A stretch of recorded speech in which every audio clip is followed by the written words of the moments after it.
Welcome to the lecture problems for Chapter 6.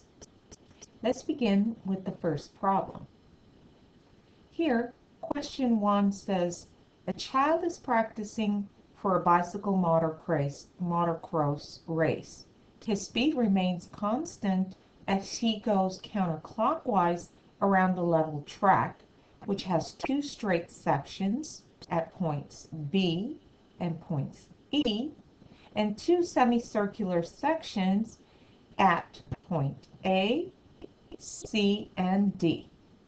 What are the directions of his velocity at the points A, B, and C, and the directions of his acceleration at those same points? Now remember that he runs the track counterclockwise, which is a direction that follows this orientation. Okay, so let's begin by answering the direction of his velocity at the points A, B, and C. You can see that at the point A, his velocity is tangent to the curve and in a direction which is due north. Okay, so that's for his velocity. At the point B, you can see that his velocity is in a direction which is due west. And I have a little trouble keeping straight lines with my pen, but we'll do the best we can. At point C, the velocity is due south. And you can see if we were asked for the velocity at point E, that would be due east. Okay, how about the acceleration? Well, because he is moving at constant speed along the track, there is essentially no acceleration at the points where the track is straight, which, although we weren't asked about point E, that would be points B and points E. On the other hand, at point A, his acceleration is towards the center of the circle, and so his acceleration is effectively due west. Okay? Again, at the point B, his acceleration is 0. At the point C, the acceleration is towards the center, which is due east. So it's in a direction due east. And so you can see that because the speed is constant, if the direction does not change, then the velocity is constant. But notice it's only constant during this segment, which we're told is a straight segment, and this segment here. As soon as the direction of velocity changes, even that the speed doesn't change, there is an acceleration. Let's move to the next problem. Here, a conical pendulum is a small object of mass m suspended from a string that has length L, which revolves at constant speed v in a horizontal circle of radius r. And as it does, it sweeps a cone. Find an expression for the velocity as a function of, by the way, this did not translate correctly. It should be theta, okay, of the angle theta. So we're asked to determine velocity as a function of theta. Now, the only other thing that we're given is we're given the length of the string. So we have L. Theta should appear in our velocity term, and of course the velocity term is what we're solving for. So these are the quantities that we have to make sure that our velocity is expressed in terms of. Now, if we look at this free body diagram, you can see that there are basically two forces acting on the pendulum. There is mg, the force of gravity downward, and there is the force of tension T. However, because T makes an angle with the vertical, we have a Ty component, okay, and we have a Tx component, which we can put right here. The ty component is given by t, which is here, the hypotenuse, times the cosine of the angle because ty is adjacent to the angle. Tx, on the other hand, is given by t, the hypotenuse, times the sine of the angle because tx is opposite the angle. So we now have three components, rather one force entirely along the minus y direction and another one with components in x and y. So we use Newton's second law. After all, this chapter is an extension of Newton's second law from chapter 5 in the case where there is circular motion. We look at the components acting along the vertical. We've got ty, that is positive, mg, which is negative, and this tells us that ty is equal to mg. And if we write ty in terms of the angle that we just solved, ty is equal to t cosine of theta, and that is equal to mg. That gives us a way to express t in terms of mg divided by the cosine of the angle theta. Now, Newton's second law again, this time with regard to the centripetal acceleration which is occurring. How do we know that there's centripetal acceleration? Well, if we come up here and look at this pendulum, you can see that the fact that this pendulum goes around in a circle means that there must be a centripetal acceleration that points towards the center of the circle. And in fact, the pendulum is at a distance r from the center of the circle. So we come down over here. The only component of the force which contributes to centripetal acceleration is Tx, and so Tx must be equal to mv squared over r. We go a step further and note that Tx is t sine of theta, and so t sine of theta is equal to mv squared over r. We make a substitution for t, since we know that t from earlier we saw was equal to mg over cosine of theta. Multiply that by sine of theta, that's this term right here, here's t. That equals mv squared over r, the m's cancel. And we see that solving for v is equal to g times the tangent of theta multiplied by r. Okay, the whole thing multiplied by r. Except that we need to, that's v squared. We need to express r in terms of the length of our pendulum. And if we come over here, you can see that the length of the pendulum here marks the hypotenuse of a triangle whose base is equal to r and whose height would be equal to L cosine theta. So r itself is equal to L sine theta. So we come back over here. Remember, our expression for v should only contain given terms and known terms. R is equal to L times sine of theta, and we multiply that by g tangent of theta, that equals v squared. So v itself is then equal to the square root, let's clean this up a little bit, L times g sine theta tangent of theta. And if we wanted to, instead of writing the tangent of theta, we could write this term as sine over cosine. So Lg times the sine squared of theta divided by cosine. We can leave it in any form. The point is that basically two quantities, we were asked to leave v in terms of two quantities. Theta, which was a function of the angle, appearing in two terms, and L, the length of the pendulum.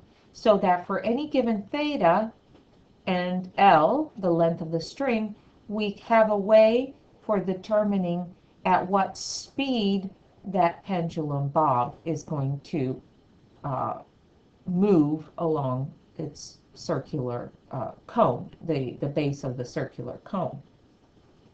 Okay, next question. Here, we're told that a car of 1,500 kilograms is moving on a flat horizontal road around a curve that has a radius of 35 meters. We are told that there's a force of static friction between the tires of the car and the road, and that it is this force of static friction which supplies the centripetal acceleration that is necessary to keep the car on the road moving at some speed. In other words, we need a source of centripetal acceleration to keep this car from driving off the road. In other words, driving in a straight line that would prevent it from turning as it needs to stay on the curve. Okay, well, we start with our free body diagram, which has been provided for us here. We label the three forces acting on the car: gravity, mg, the normal force supplied by the road supporting the car, and of course the static friction between the tires and the roadway. We use Newton's second law to note that if the car is going to stay on the road, it must be that there is no force, no net force rather, along the vertical, and so N equals mg, telling us that N equals mg. Then we consider what is happening centripetally, the fact that the static friction force is supplying centripetal acceleration for us. We know F sub s. Of course, you can say that it's in the negative direction, but then in that case, the centripetal acceleration is also in the negative direction, in which case negative negative cancels. mv squared over r. And what we're solving for is the maximum v. V max will occur for static friction max. And static friction max is given by mu s times the normal force. So the maximum value of static friction occurs not when the static friction force is less than mu s times n, but rather equal to. Okay, so here we don't have to keep writing the max since we know that that's the condition that we're solving for. We're going to go ahead and write the static friction force as mu s times n, and that equals mv squared over r.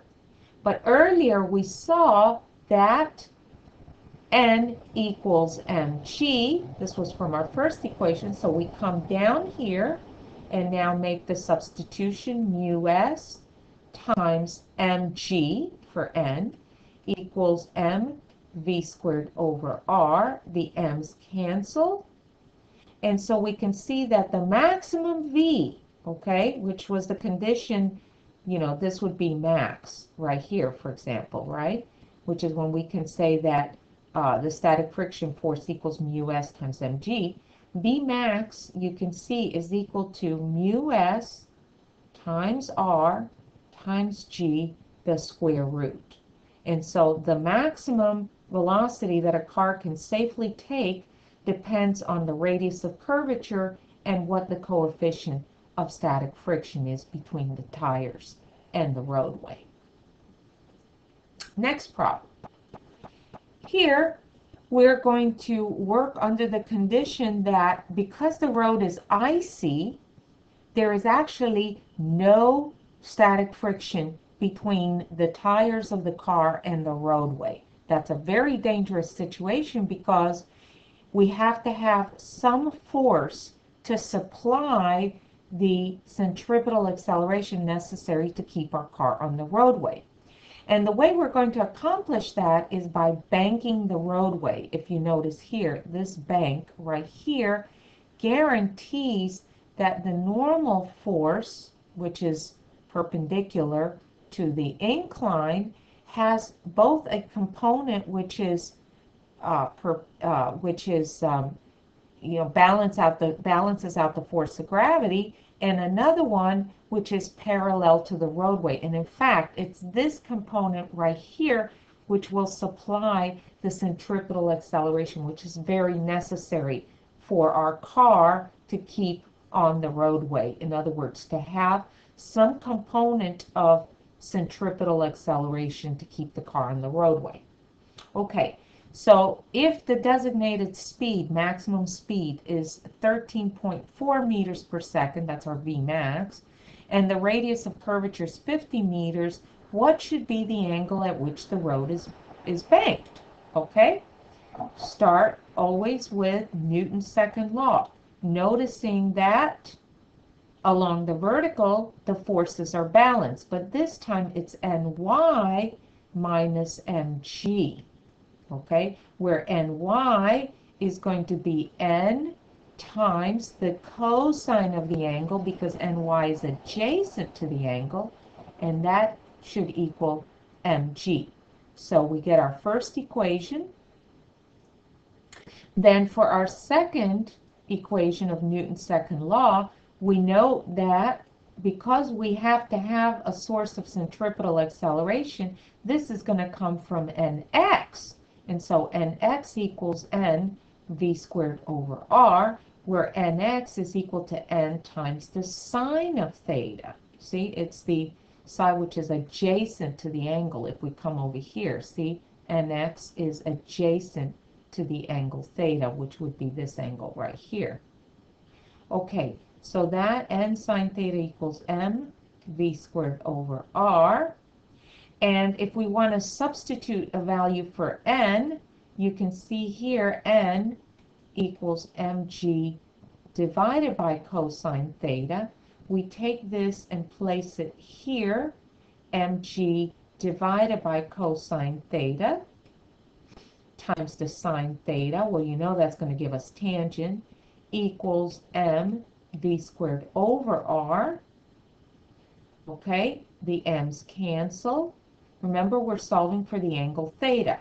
Tangent of theta, therefore, is equal to v squared over r times g. See, this g right here comes to the denominator. And so theta itself is equal to the inverse tangent of v squared over rg. And we can work out for that maximum speed of 13.4 meters per second, and the radius of curvature, which I believe they gave us was 50 meters, we can actually work out that the angle theta should be 20.1 degrees.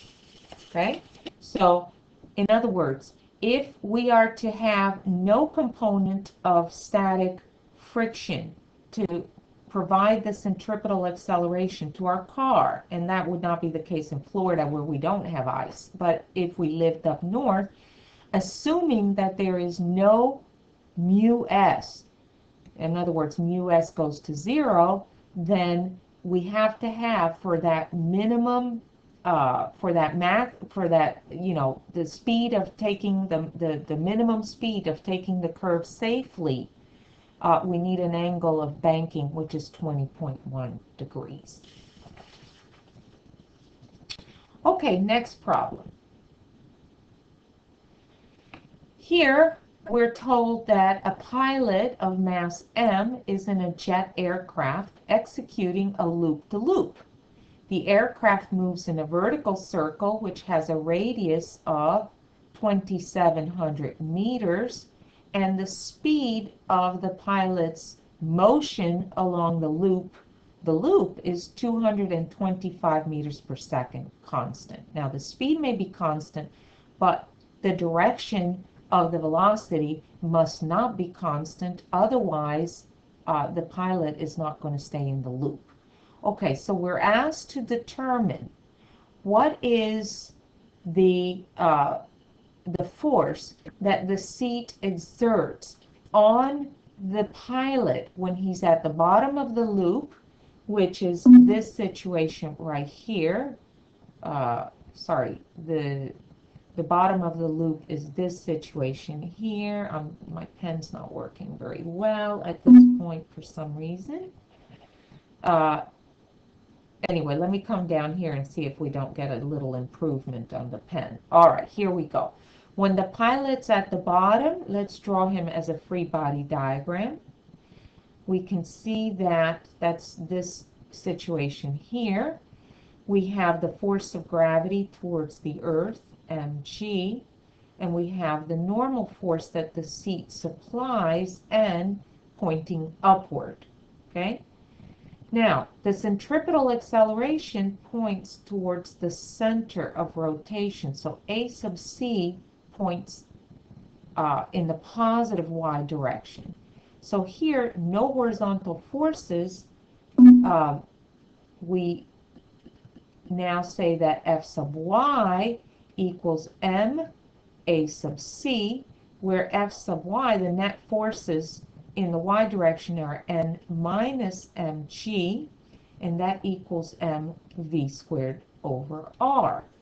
We're solving for the normal force, and we're asked to provide that in multiples of mg. In other words, we want to know what is the normal force in terms of multiples of his weight, mg. And to do that, we can factor out an mg here.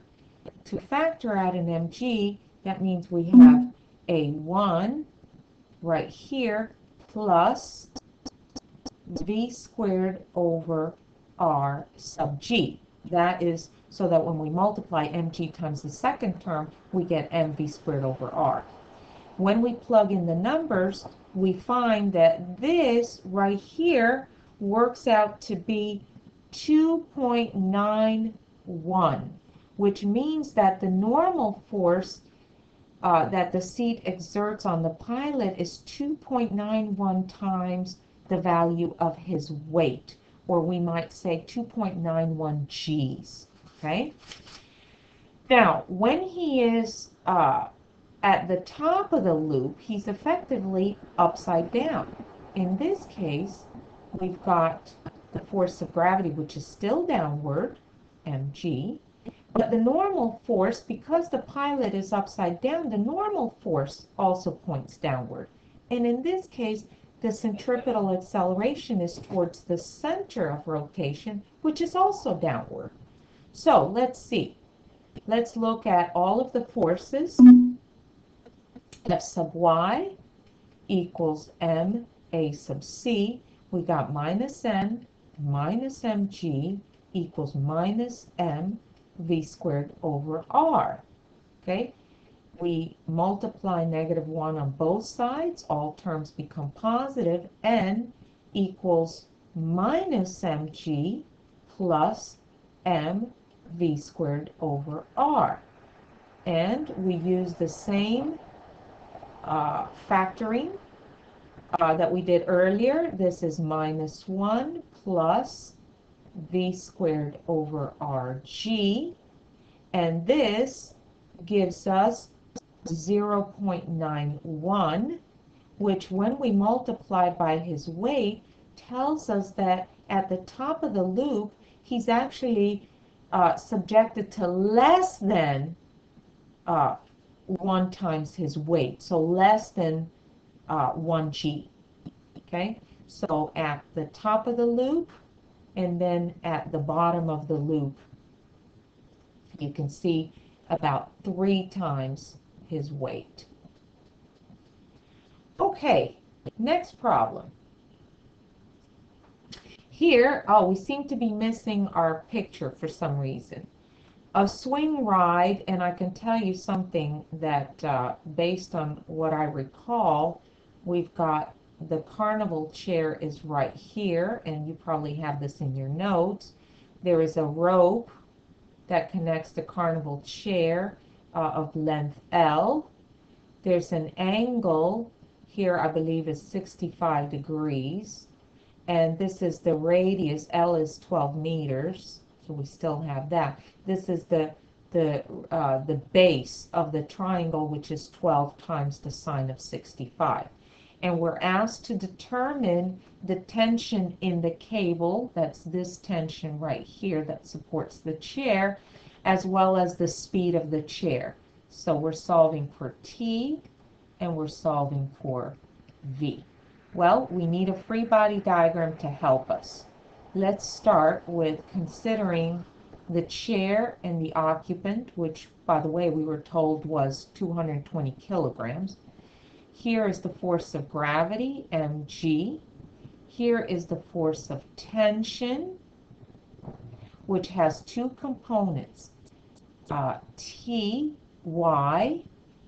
here and Tx horizontal. Now, the angle of 65 degrees is the angle that T makes with the vertical. So here's T with the vertical. This is a 65-degree angle. So Ty is equal to T cosine of 65 because it's a side adjacent to the angle, and Ty is equal to T sine of 65 because it is the length of the side which is opposite the angle. So let's see.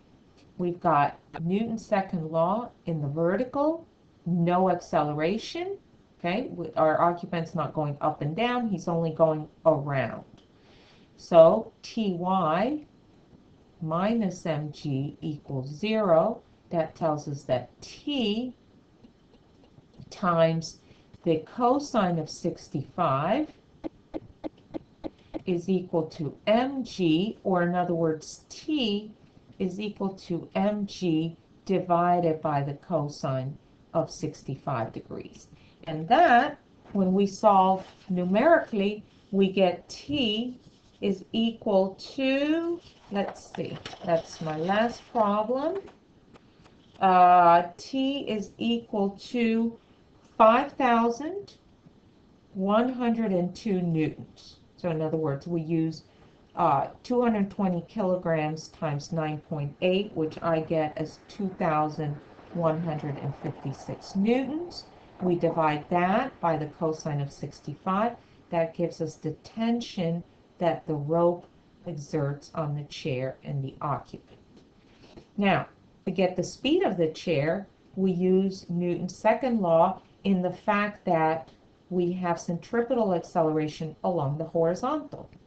Tx is the only component of force on the horizontal, is equal to mv squared over r. Tx points to the left, but so does the centripetal acceleration. So here the negatives cancel. We didn't even have to put them there.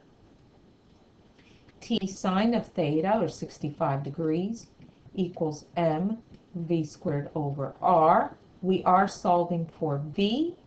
V is equal to the square root of T sine of 65 degrees times r. And of course, r, as we saw earlier, was L times the sine of 65 degrees, I believe. Let's have a look up here real quick for r. Yes, 12 times the sine of 65 is this distance right here. Okay, so that's our r. So here, in other words, we're saying v is equal to r times t sine of 65 degrees divided by m square root. So m is 220 kilograms, and so we get v is equal to, when we plug in all of our numbers, 15.1 meters per second. And that is the speed at which the occupants go around the circle when the angle that the rope makes with the vertical is 65 degrees. Okay, well, this concludes the last problem of Chapter 6. Until next time.